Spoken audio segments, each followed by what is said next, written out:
ภูมิใจเนาะแบบยินดีปลื้มปิติเฮงเนาะคนบรูคนบรูคนบรูไปบรูเว้ยไปบรูบอกเข้าใจพี่น้อยฟังซื่อๆอันนี้เนาะสร้างนี่ร้อยเป็นร้อยนี่พี่น้อยบอลต่อบอลยังนี่ตัดมุม40องศาบ่ขนาดเอาโรเตอร์แล่นในอย่างดีพี่น้อยสิใส่หันอีก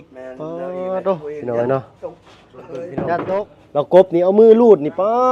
เสียนนี่บ่มีตั้มพี่น้อยเนาะแมงวันจับนี่ยันตีลังกาหัวแตกหัวแตนไปบายดี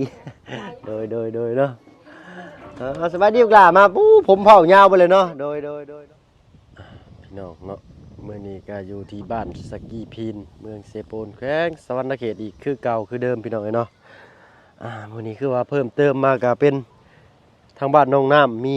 ระเบียงนั่งเล่นเกิดขึ้นพี่น้องเนาะไอเดียดีขนาดพี่น้อยเนาะมันเจอเลยเนาะอันนี้จะเป็นบ้านพักอาศัยสัวข้าวของเพื่อนพี่น้อยเนาะหลังจากที่เฮามั่งเพื่อนเซออกก็มาขอผักพาอาศัยในที่ดินของข้างบ้านเพื่อนพี่น้อยเนาะยังชดเศร้าได้อยู่เนาะหน้าสีทวงสีทันหน้าฝนเนาะบ้านหลังนี้ก็ได้พี่น้อย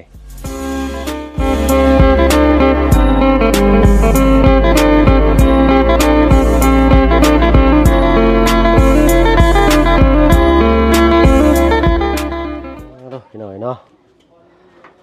มีระเบียงนั่งเล่นคักอันนี้อันนี้เนาะสร้างนี่ร้อยเป็นร้อยอันนี้นี่พี่น้อยบอลต่อบอลยังนี่ตัดมุม40องศาบ่ขนาดเอาโรเตอร์แล่นในอย่างดีพี่น้อยเนาะสบายดีทางสร้างเนาะเจ้าสบายดีอันนี้หัวหน้าสร้างใหญ่บ่นี่สบายดีเจ้าสบายดีโดยเนาะโอ้ไม้มันหน้าใหญ่กว่าหมู่บ่นี่โดยเนาะยามันแล้วสิได้ไม้เนาะสิตัดออกก็ได้เนาะคักแล้วเนาะสิใส่หันอีกโตพี่น้อยเนาะจัดตกบัดเวลานั่งเงานอนเนาะตุยลงหันบัดป้าเนาะพี่น้อยอันนี้เป็นทางเบาเสียงเพิ่นออกแบบเนาะโดยพี่น้อยเนาะเขาท่าปั้นเฮือพี่น้องเนาะนั่งสบายเลยบาดนี้เนาะกินข้าวกินน้ำก่อนยังช่างวันนี้กินไก่ชิคเก้นพี่น้อยเนาะคักบ้านนี้เนาะมีบ่อนนั่งเล่นอีกบ้านนี่ทั้งบ้านน้องไส้บุมีระเบียงนั่งเล่นนี่เนาะแต่ถ้าเกิดว่าบ้านน้องไส้มีระเบียงนั่งเล่นหน้าบ้านก็ชมวิวภูเขาก็สวยงามเหมือนกันพี่น้อยเนาะแล้วแต่ความมักความชอบเป็นจังใดติชมมาได้พี่น้อยเนาะเหมาะสมหรือบ่หรือจังใดกะพี่น้อยเนาะสำหรับว่าตามเบิ่งในสายหูสายตาแล้วจบเลยบ้านหลังนี่พี่น้อยเนาะเพิ่นก็ติดตั้งแต่เช้าพุ่นบ่สร้างลูกติ่งเจ้านี่เบิ่งพี่น้อง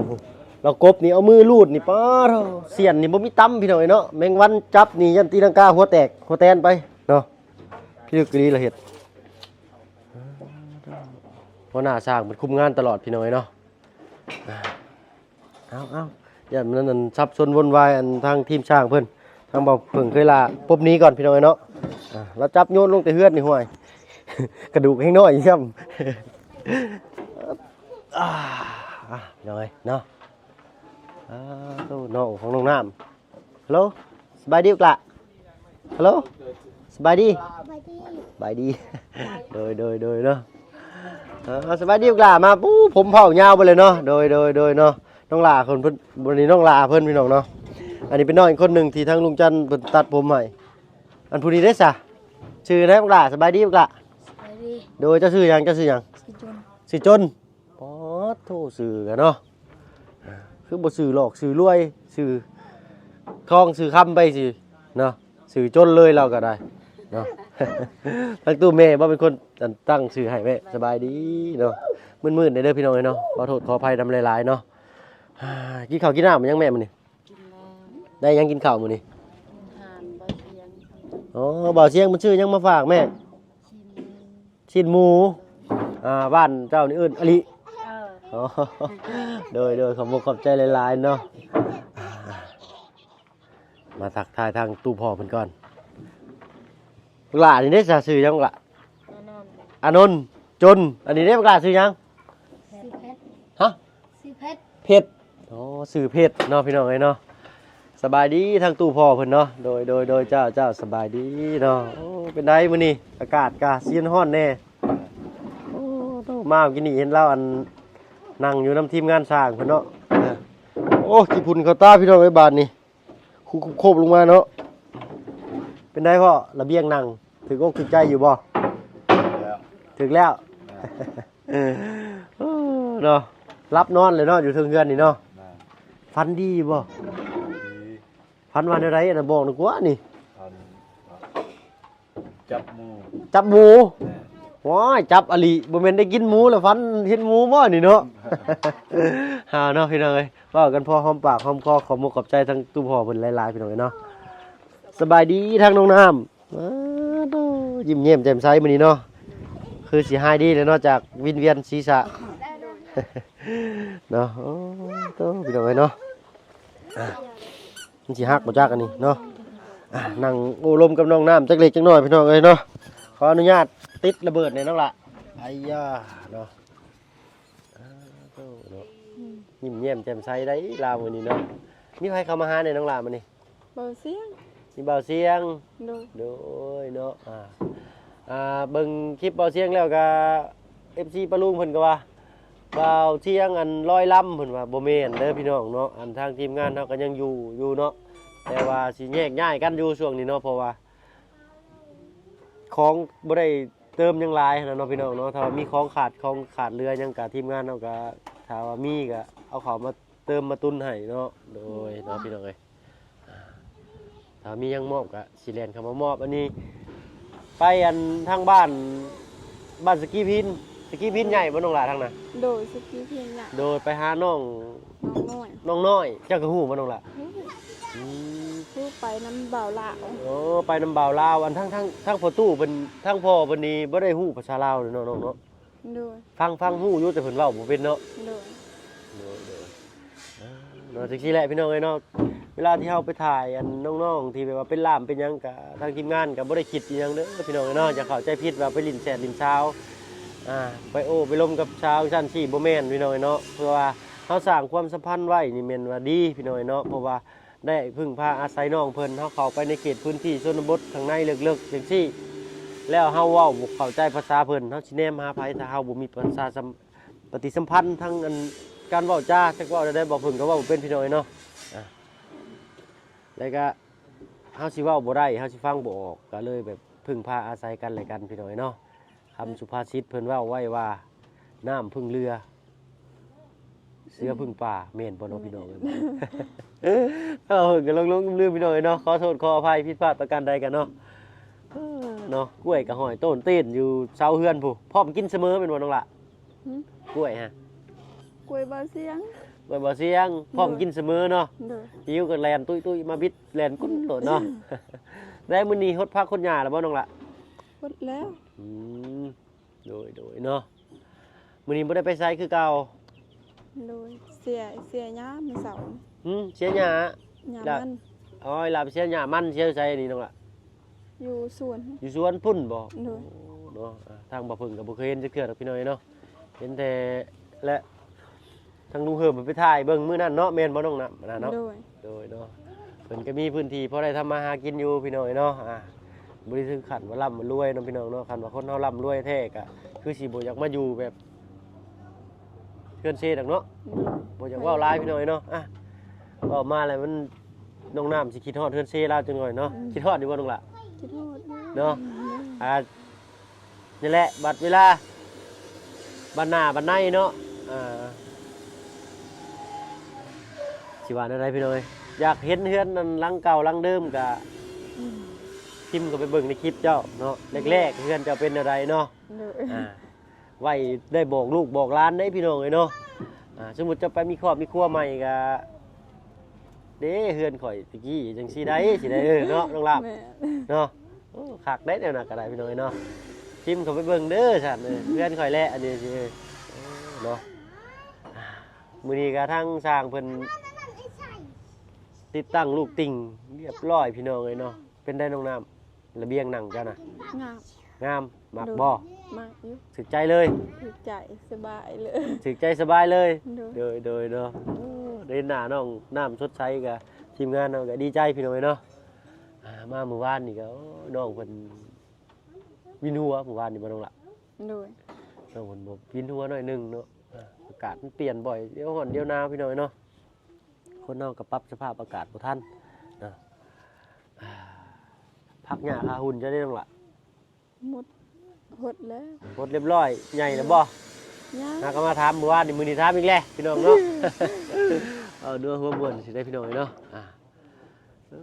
ข้าวได้ซะยังเครื่องเหล้าคือเก่า โดย กินแต่ข้าวสารที่ทีมงานมาให้เนาะ โดย ข้าวนี่ยังบ่ทันได้ตำสมมุติว่าเบิดข้าวที่ทีมงานเอามามอบให้แล้วนี่ก็สิได้ตำข้าวคือเก่าแล้วเนาะน้องล่ะ โดยต่ำคือเก่า เฮาบ่มีโรงสีเนาะ โดยบุมี โดยเนาะก็คักอยู่ได้พี่น้องเอ้ยบรรยากาศตำข้าวยามมื้อค่ำเนาะตุยสากใหญ่ตุยใส่โอ้โธ่เนาะมันก็คักแหละคนเบิ่งเนาะคนเฮ็ดเมื่อยเนาะน้องล่ะ โดยเบิ่งคือม่วน บ่เห็นนานได้พี่น้องเอ้ยทางบ้านบ่าวเพิ่งนี่ตั้งแต่ผู้บ่เคยเห็นแต่เขาเจ้าตำข้าวเหมาเห็นอยู่ คกอันนี้กับสากอันนี้เพิ่นสิใช้ตำข้าวเหมาเนาะ โดย แต่เขากินนี่ทางบ้านบ่าวเพิ่งเพิ่นสิเสียวพี่น้องเนาะแต่ทางบ้านเพิ่นนี่ยังตำอยู่เนาะหลายบ้านเนาะยังตำเนาะน้องน้ำเนาะ โดยยังก็ต่ำหมดพวกก็บ่มีห้องซีตามเมาเข็นเขามีห้องซีเขาซี ฮงชีเพิ่นก็บางที่ก็เป็นฮงชีติดเฮือนเลยเนาะ โดย ฮงชีน้อยๆนะฮะก็คักอยู่ได้พี่น้องฮงชีน้อยๆเนาะแปลว่าฮงชีส่วนโตวเลยนะเนาะตั้งไว้ใต้ตารางใต้ทุนเฮือนเลยก็สีเลยมื้อนี้หมู่คู่บ่ได้เข้ามาเล่นนำบ่น้องน้ำ บ่เห็น ฮะ บ่มี บ่มี โดย โอ้ว่าสิไปแวะไปเวียนนั่งอันเช้าหลาน้อยเนาะ โดย จักเพิ่นสิอยู่เฮือนหรือบ่เนาะ บูจัง เช้าหลาน้อยเพิ่นกำลังมาได้พี่น้องช่วงนี้เนาะเนาะมื้อวานนี่เห็นมันอยู่เนาะขี่รถออกไปเห็นมันนั่งเล่นกับเฮือนชาวเฮงเนาะก็เอิ้นทักถามเพิ่นอยู่พี่น้องเนาะก็ได้อาศัยไผเพิ่งเพิ่นนี่แหละเนาะต่างคนก็ต่างอาศัยกันเนาะทางเฮาก็พอได้ถามบ้านนั่นบ้านนี้อยู่ไสเนาะน้องน้ำ โดย เว้าบ่ออกบอกบ่ถูกกะน้องน้ำเอ้ยมันเป็นล่ามไม่แน่เนาะน้องน้องหนาน้อยเป็นล่ามไม่แน่เนาะเพิ่นไปปุ๊บปั๊บรู้ได้อันนั้นกะพี่น้องเอ้ยเนาะได้ยังให้สร้างกินน้องหลานมื้อนี้ กินไก่ ไก่ โดย เฮ็ดอะไรไก่นี่ ต้มเมา ต้มไก่โอ้คักเลยเนาะต้มไก่ ต้มละเฮ็ดอันนั้นซุปเอา ซุป โดย โอ้ยังก็ต้มไก่แล้วก็ฉีกๆแล้วก็ซุปเนาะบ้านว่าเพิ่นเอิ้นซั่วไก่เนาะพี่น้องต่างคนก็ต่างเอิ้นพี่น้องเอ้ยเนาะน้องน้ำมานี่น้องน้ำมานี่เนาะอันทางป้าลุงเพิ่นบอกบ่เพิ่งเกือบลืมพี่น้องเอ้ยเนาะไม่ต่อขอกตานี่ทางป้าลุงเพิ่นว่าให้เก็บท่อนไว้เนาะอันนี้ไว้เฮ็ดคาโต๊ะคาตั้งก็ได้เด้อน้องหล่าเด้อ โดย โดยเนาะอันให้พ่อเพิ่นไว้ก็ได้เพราะว่าย่านว่ามันหนักมันยังเนาะบัดว่างๆพุ่นแหละเนาะ โดย เก็บทอดไว้เนาะทางป้าลุงเพิ่นว่าให้น้องบอกน้องเพิ่นเก็บไม้ไว้เด้อเพิ่นว่าเนาะเพิ่นก็หวังดีนํเฮาเนาะพี่น้องเอ้ยขอมุกขอบใจสำหรับคำติชมคำตักคำเตือนเนาะโดยพี่น้องเอ้ยเนาะนี่แหละไม้นี่ก็ยังใช้งานได้ได้นี่เฮ็ดเตียงเนาะเฮ็ดเตียงนั่งซั่นน่ะเนาะนับมื้อนับเว้นแล้วนี่แขกคนเห็นเฮือนงามก็อยากเข้ามาแวะมานั่ง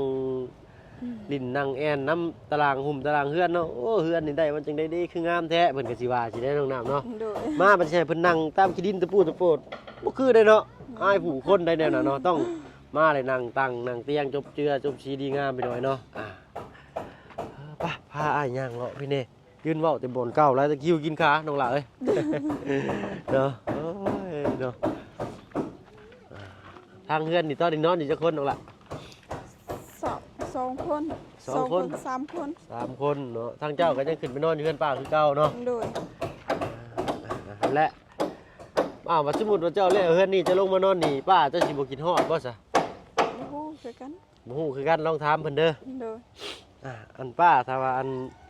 พื่อนอันคอยแล้วนี่คอยลงไปนอนหลุมเจ้าสิคิดฮอดคอยอยู่บ่สิเนาะ ไปแล้วมาบอกกันไปเด้อ โดย เนาะพี่น้องเอ้ยบรรยากาศก็ค่อยค่ำแรงลงเนาะ4 โมงแล้วแหละนี่ก็ฤดูร้อนนี่ค่ำซ่าพี่น้องเอ้ยตะเวนตกดินซ่าเนาะเนาะมื้อแรงได้ยังกินข้าวน้องล่ะ กินสินหมู ชิ้นหมูอะลิเนาะ โดย มื้อนี้ทั้งพ่อน้องน้ำว่าถามเพิ่นว่าฟันดีฟันยังบ่นอนเฮือนฟันดีอยู่ได้แล้วฟันว่าได้จับหมูแล้วว่ะสงสัยเพิ่นได้กินหมูแล้วเพิ่นฟันนะเนาะ โดย พี่น้องเอ้ยเนาะไผมักซื้อหวยรวยเบอร์ก็ซื้อเอาเด้อพี่น้องเอ้ยเนาะทางบ่เพิ่งนี่แล้วแหละเนาะเป็นการเสี่ยงโชคเนาะพี่น้องเอ้ยทางบ่เพิ่งนี่ซื้อบ่เป็นเลยเนาะเฮิงซื้อเทื่อหนึงเนาะว่าอยู่กรุงเทพก็มีแต่ซื้อลอตเตอรี่ใบเดียวสิมามือซื้อใบเดียวเนาะสำนั้นพี่น้องเอ้ยเนาะหากบ่เคยถือดอกเนาะก็ถืออยู่เทื่อหนึงว่าบ่ถือก็ว่าบาปเจ้าของเนาะถือเลข3โตพี่น้องเอ้ยเลขหน้าเนาะได้ 4,000 ไปแลกไปอันขึ้นเงินรางวัลก็ได้อยู่ 3,000 ปลายพี่น้องเอ้ยเนาะเฮ้ยเนาะบ่เว้าเรื่องโชคเรื่องชะตาดอกเนาะให้น้องน้ำพามาเบิ่งแหละข้างบ้านข้างเฮือนเพิ่นเนาะอันนี้น้องน้ำก็ยังฮดคู่มือบ่น้องน้ำมันเอาน้ำฮดอันนี้นะ โดย เนาะฮดให้มันแจบพี่น้องเอ้ยเนาะย่านว่าเมื่อฮอดฟ้าฮอดฝนมันบ่แจบดีเลยน้ำไหลพัดไปเบิดนี่ว่าเนาะไปฮุบมาบ่ได้ได้น้องน้ำสวนเพิ่นนี่ก็ได้ไก่บินขึ้นได้บ่น้องหลานได้เด้อเนาะ ได้ เนาะต้องอันเฮ็ดขึ้นอีกครับพี่เนาะเอาไม้มาตอกบ่ได้บ่น้องหลานไม้น่ะนะเด้ๆไม้ที่ไปว่าล่มอยู่นะเอามา มันได้ กาดใส่ปึ๊บนี่ก็ตอกก็ตะปูตอกเนาะตะปูที่สร้างประเทศเรือก็ตอกก็น่าจะได้อยู่พี่น้องเนาะ พอดี โอ้เจะเบิ่งดูน้องหลานผู้สร้างเพิ่นน่ะ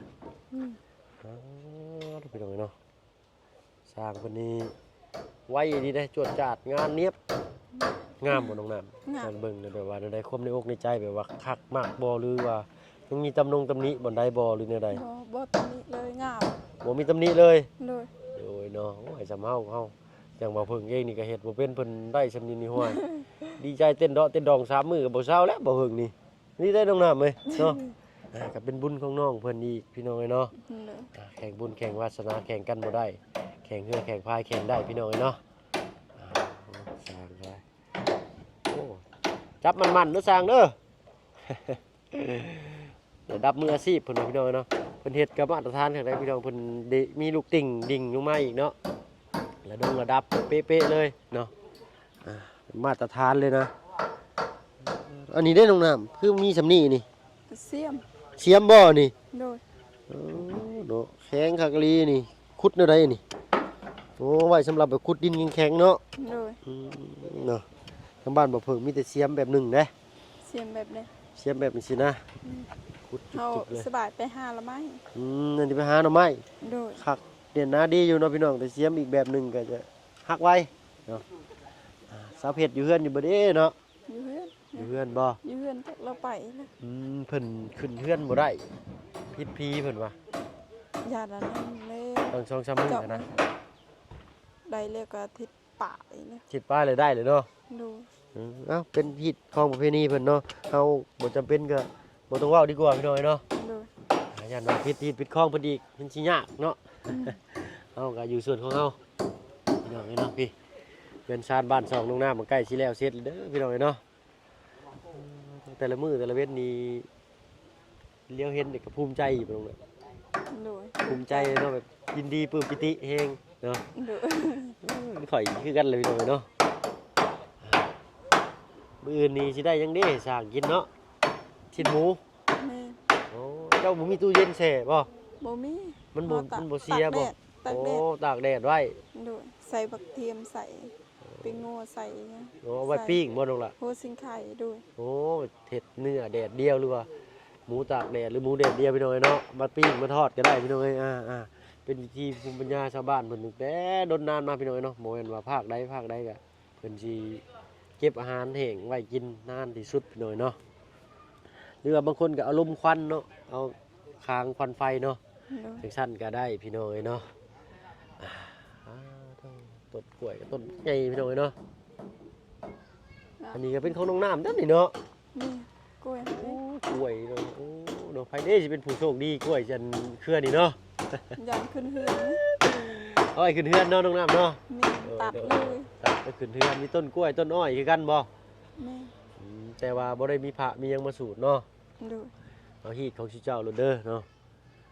เอาไปส เอา บาย ผ้า ส คือ บา กั ย น ใจ คันมีเงิน โอ้คันมีเงินก็สิเอาพระเนาะ ดู มันบ่ผิดที่ผิดข้องบ่น้องล่ะ บ่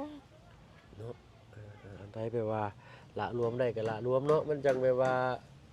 อยู่เย็นเป็นสุขเนาะบ่ว่าศาสนาใดคือกันพี่น้องเอ้ยเนาะแล้วแต่ความเชื่อถือความศรัทธาจิตใจใช้ศรัทธาอันใดก็อันนั้นเฮ็ดแล้วสบายใจก็คือแบบดีนั่นแหละเนาะ ดู แม่นบ่น้องน่ะ แม่ หมู่ครูบ่ได้เข้ามาเลยบัดนี้เนาะ โดยบ่เห็น2มื้อนี่ 2 มื้อแล้วบ่เห็นเอ้ยเพิ่นว่าไล่ลืมห่างกันแท้นี่เนาะพวกเราหยอกกันจังนั้นเนาะ แม่นเขาเวียกอ โอ้ ยู่ เพิ่นคาเวียกช่วงนี้ตัดลำบ่ตัดลำมันเนาะได้ โด ได้ ยตัดมันผูกกับลกมันเสา ลก เสา มัน เฮง ตัด ไป มัน เฮ็ดเวียกแล้ว เฮ็ดเวียกใช่น่ะ เฮ็ดเวียกอยู่มันโดน อ๋อเพิ่นเฮ็ดเวียกหยัง บูยั อ๋ ง อ บู อยู่ในห้านขายเครื่องขายของนี่บ่ โดย เพิ่นไปจักมื้อนั่นล่ะ ให้แต่มือเสาร์นี่ มื้อเช้านี้ โดย เพิ่นไปเฮ็ดประจำบ่หรือว่าไปเฮ็ด2-3มื้อ เฮ็ดเป็นเดือน อืมอืมบ่แม่นห้านโทรศัพท์บ่ บู อ๋อเราบ่ได้ถามเพิ่นเนาะ โดย โดย ได้ยินน้าสาวน้าสาวคอยเว้าว่าไอ้เฮงไปเฮ็ดเวียกแล้ว เนาะมีเวียกมีงานใกล้ๆบ้านเฮ็ดก็หีบข่อยคว้าไว้เนาะเฮาก็ใกล้บ้านเฮาก็เที่ยวเอาเนาะก็บ่ได้ไกลโรงน้ำเนาะประมันลักกว่าๆไปเลยลักครึ่งฮอดบ้านสะเลวนี่ก็ลักหนึงประมาณลักเกือบ2ลักพี่น้องเอ้ยเนาะขี่รถจักรไปก็แป๊บเดียวพี่น้องเอ้ยเนาะพันกว่าเมตรเองเนาะทางบ้านดงส่วนมากเฮาก็สิแล่นเข้าไปในหั่นกินข้าวกินน้ำกันได้เนาะ โดย ชื่อของอยู่ของกินผักหญ้าคาหุ่นบ่มีก็ไปซื้อในหั่นพี่น้องเอ้ยเนาะก็ว่าง่ายๆก็คืออยากขึ้นตลาดเนาะน้องน้ำเนาะ แม่นตลาดนะอยู่ เป็นตลาดบ้านดงพี่น้อยเนาะฉะนั้นส่วนมากสิกินกับข้าวสำเร็จรูปเนาะปิ้งไก่ปิ้งปูปิ้งปลาปิ้งก็ปิ้งเขียดไปเนาะ ปิ้งก็ปิ้งเขียดบ่มีเด้อพี่น้องเอ้ยเนาะช่วงนี้ ปิ้งปลามี ปิ้งปลาปิ้งไก่พี่น้องเอ้ยเนาะถ้าเรากินก็ได้นั่นแหละอาหารการอยู่การกินก็ได้เนาะกินเพื่ออยู่เนาะบ่ได้ว่าสิอยู่ให้กินแบบหรูหรา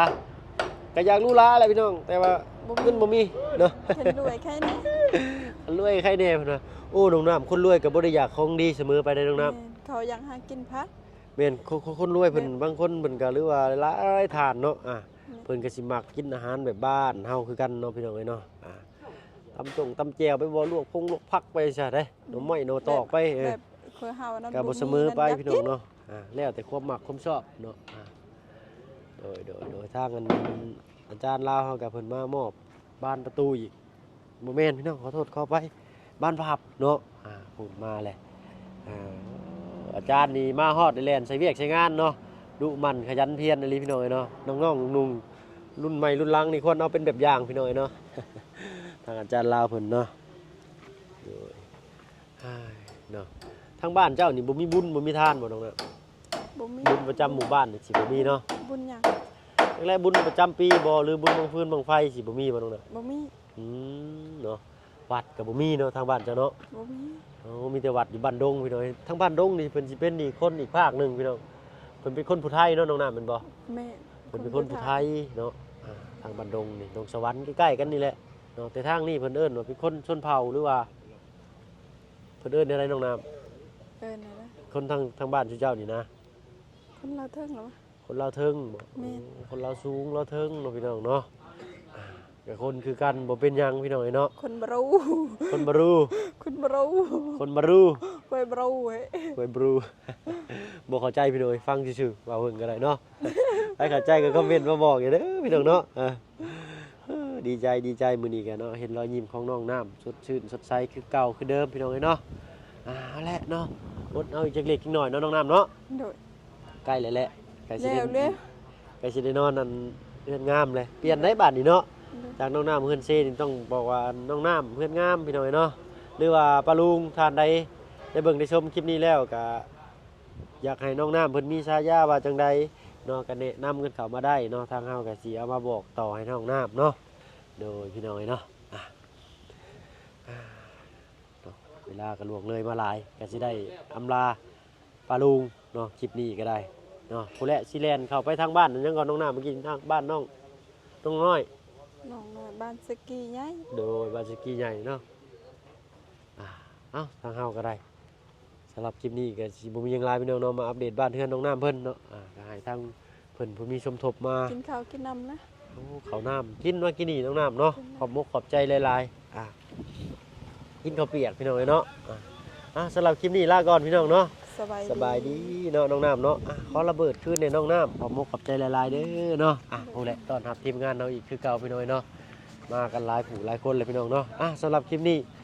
ลาแล้วพี่น้องเนาะก่อนอื่นก็ขอขอบมุกขอบใจที่เข้ามาหามาชมคลิปนี้เหมือนกันเนาะฝากกดไลค์กดแชร์เป็นกำลังใจให้หน่อยเด้อพี่น้องเนาะทำมาผลกับมือใหม่พี่น้องเนาะยังอ่อนประสบการณ์อยู่พี่น้องเนาะก็ขออนุญาตบาดคำว่าผิดพลาดประการใดก็ได้พี่น้องเนาะ